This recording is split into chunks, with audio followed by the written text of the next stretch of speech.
నీ స్నేహంలో స్నానం చేసి నా కన్ని దేహం తరించిపోవాలి, తీయని స్వరాలు పాడాలి.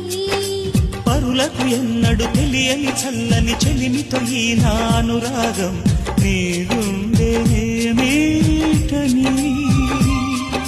విరహపు వేడికి కనబడక విడవని జోడుగా ముడిపడగా అల్లి ఈ బంధం కలకాలముండిపోని. నీకోసం జీవించా చిలక, నా ప్రాణం నీవే నిమ్మణి తునక.